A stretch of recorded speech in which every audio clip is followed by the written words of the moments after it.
하나님의 말씀은 사도행전 2장 22절에서 36절 말씀입니다. 이스라엘 사람들아, 이 말을 들으라. 너희도 아는 바에 하나님께서 나사렛 예수로 큰 권능과 기사와 표적을 너희에게 베푸사 너희 앞에서 그를 증거하셨느니라.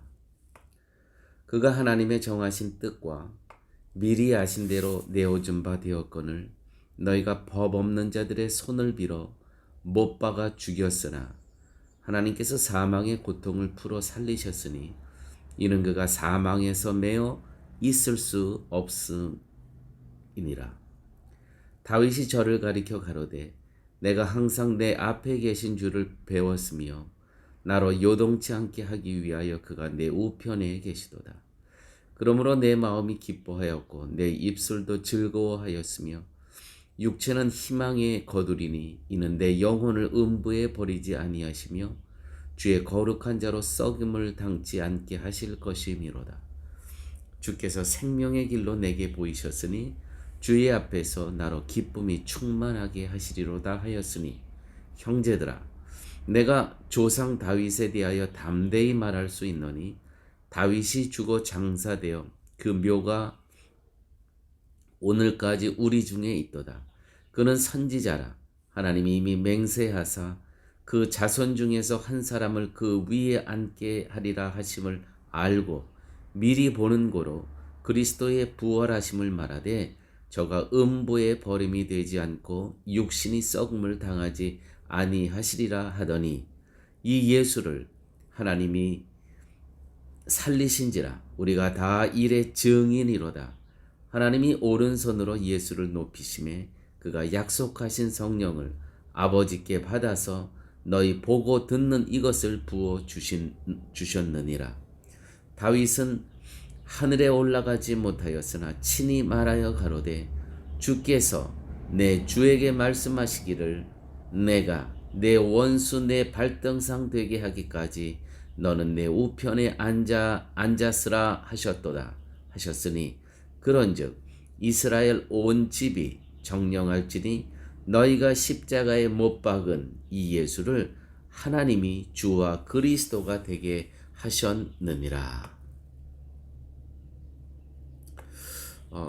오늘 이 본문의 말씀은 마가의 오순절 성령 강림 사건 이후에 베드로가 성령 강림을 체험하고 또 성령 세례를 받고 설교하는 그러한 본문입니다. 성령 받고 처음 하는 설교죠. 베드로의 이 설교는 이스라엘이 하나님이 보내신 예수님을 죽였고 하나님이 다시 예수님을 살리셔서 주와 그리스도가 되게 하셨음을 선포합니다. 교회 여러분, 우리가 성경을 읽든 설교를 듣든 중요한 것은 이 오늘 베드로의 설교가 바로 나의 이야기로 들려져야 됩니다. 베드로는 너희가 예수님을 죽였느니라. 그러나 하나님이 예수님을 다시 살리사 주와 그리스도가 되게 하셨느니라. 이것이 요점입니다. 그러므로 어떤 설교든 우리가 들었을 때 너희가 예수님을 죽였느니라. 그게 이스라엘 백성에게 하는 이야기가 아니고요. 나에게 들려져야 되는 그러한 말씀이어야 된다는 것이죠.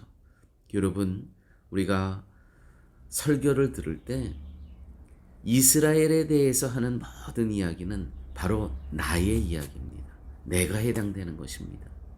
내가 예수를 죽였고 그러나 하나님이 예수를 다시 살리사 주와 그리스도가 되게 하셨느니라. 주와 나의 주님과 다시 오실 그 메시아, 그분이 바로 예수님이 바로 메시아 그리스도가 되게 하셨느니라. 성경은요, 어느 장을 펼치더라도 어느 책, 어느 장, 어느 구절을 택하더라도 요거의 요약이 돼야 됩니다. 집중해야 됩니다. 이 말씀과 함께 풀어내야 됩니다. 너희가 예수님을 죽였느니라. 그러나 하나님이 예수님을 다시 살리사 주와 그리스도가 되게 하셨느니라. 여러분, 이것이 설교며, 설교는 우리의 죄악이 드러나게 하는 것입니다. 설교를 들었는데 나의 죄악이 드러나지 않았다면 죄송하지만 그것은 바른 설교가 아닙니다. 나 듣기 좋은 것만 들려주는 것이 설교가 절대로 아닙니다. 나의 죄악을 드러나게 하면서 동시에 설교는 하나님이 예수님을 다시 살리사 주와 그리스도가 되게 하셨느니라. 이것이 꼭 들어가야 됩니다. 그래야 온전한 설교입니다. 그래야 이 나의 죄악이 드러나고 동시에 위로와 소망과 살아갈 힘을 주시기 때문입니다. 다시 한번 말씀드리죠. 너희가 예수님을 죽였느니라. 그러나 하나님이 예수님을 다시 살리사 너희의 주와 그리스도가 되게 하셨느니라. 모든 설교는 그 압축된 말씀을 풀어내는 겁니다. 오늘의 언어로, 오늘의 상황 속에서. 25절은 이 다윗의 이 예수님과의 친밀한 교제를 이제 저희들에게 소개하고 있습니다. 베드로는 25절부터 다윗의 이야기를 갖고 옵니다. 이렇게 기록되어 있죠. 25절. 다윗의 저를 가리켜 가로되 내가 항상 내 앞에 계신 주를 배웠으며, 여기서 이 주라는 것은 예수 그리스도를 이야기하는 거예요. 나로 요동치 않게 하기 위하여 그가 내 우편에 계시도다. 예수님이 오시기 전에 다윗도 예수님과의 친밀한 관계 안에 살았음을 지금 증거하고 있습니다. 지금 다윗과 예수님과의 이 시대적 관계는 굉장히 오랜 세월입니다. 몇백 년입니다. 그런데 미리 예수님 오실 것을 알았다는 것이죠. 그러면서 이 다윗은 예수님과의 친밀한 교제를 지금 고백하고 있습니다. 다윗이 저를 가리켜 가로되 내가 항상 내 앞에 계신 주를 배웠으며 나로 요동치 않게 하기 위하여 그가 내 우편에 계시도다. 이렇게 친밀한 교제를 갖고 있었습니다. 자, 그러면 성도님 여러분, 오늘 우리들은 어떻습니까? 과연 예수님과의 친밀한 관계 안에서 우리가 산다고 말할 수 있겠습니까? 친밀한 하나님과의 교제, 예수님과의 교제는, 친밀한 교제를 하기 위해서는 세 가지가 꼭 필요합니다. 우리의 삶 가운데 정말 늘 기억하셔야 됩니다. 하나님과 예수님과 친밀한 교제를 하기 위해서는 첫째, 하나님 예수님에 대해서 우리는 바로 알아야 됩니다. 그가 누구이신지. 그분을 모르면 우리는 교제할 수가 없습니다. 내가 사랑하는 어떤 여인이 있습니다. 어떤 남성이 있습니다. 그러면 그분과 친밀한 교제를 하기 위해서 어떻게 해야 됩니까? 알아야 되죠. 알지 못하면 친밀한 교제가 이루어질 수 없는 겁니다. 그러므로 말씀을 통해서, 말씀을 알아야 하나님과 그 세계를 알게 된다는 것이죠. 알지 않고는 친밀한 교제가 될 수가 없습니다.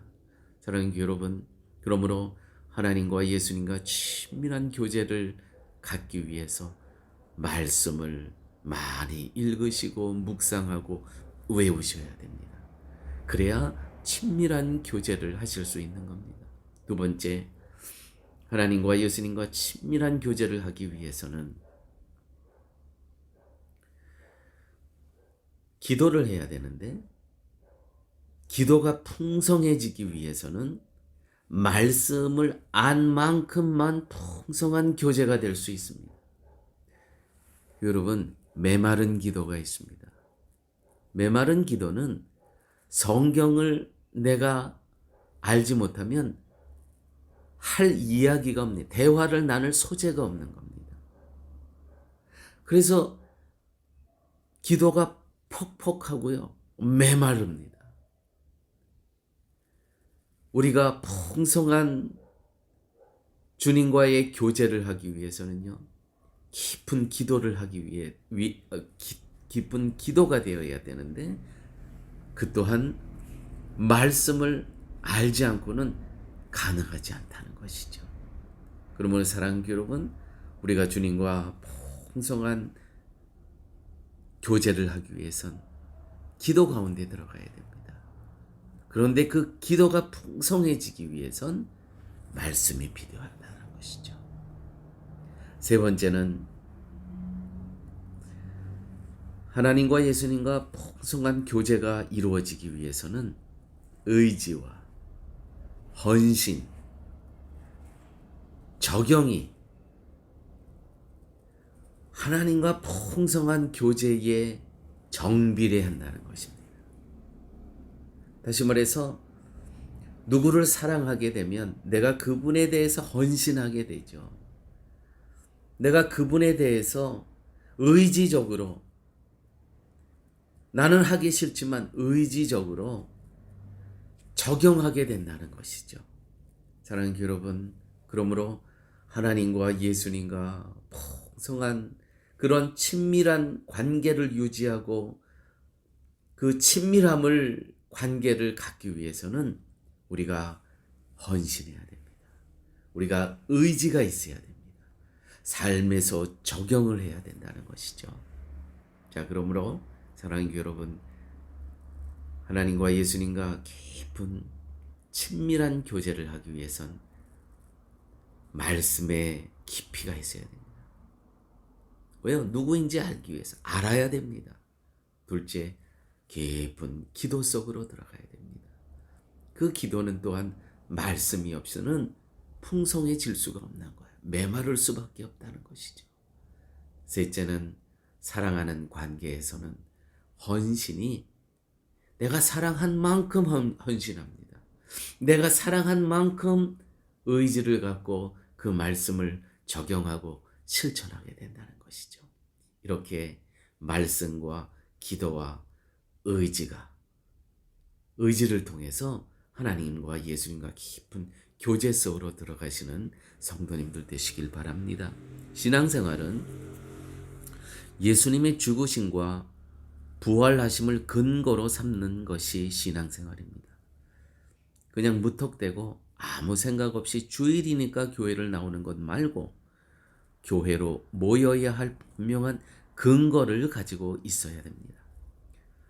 많은 사람들은 직장 생활을 힘들어하고 싫어합니다. 그러나 해야 하는 것입니다. 왜냐하면 가족들의 생활을 책임져야 하기 때문입니다. 이처럼 교회로 모여야 할 이유도, 성도의 교제도 그리스도에게서 찾아야 하고, 신앙으로 살아가야 할 이유도 그리스도에게서 찾아야 한다는 것이죠. 아무쪼록 사랑하는 여러분, 그리스도의 사랑함으로 하나님과 예수님과 친밀한 교제를 통해서 이 세상을 넉넉히 이기는 자의 삶을 사시기를 예수님의 이름으로 축원드립니다. 아버지 하나님, 감사합니다. 오늘도 저희들에게 세상을 넉넉히 이기는 그러한 말씀을 저희들에게 들려주심을 감사합니다. 하나님, 예수님 누구인지를 알기 위해서는 성경을 깊이 묵상하고 읽어야 되고 외워야 됨을 가르쳐 주심을 감사합니다. 그 말씀을 갖고 풍성한 기도가 이루어지게 하여 주시고, 그 풍성한 기도를 통해서 헌신하고 삶 가운데 적용하는 저희 모두들 되게 하여 주시옵소서. 모든 말씀 예수님 이름으로 기도드렸습니다. 아멘.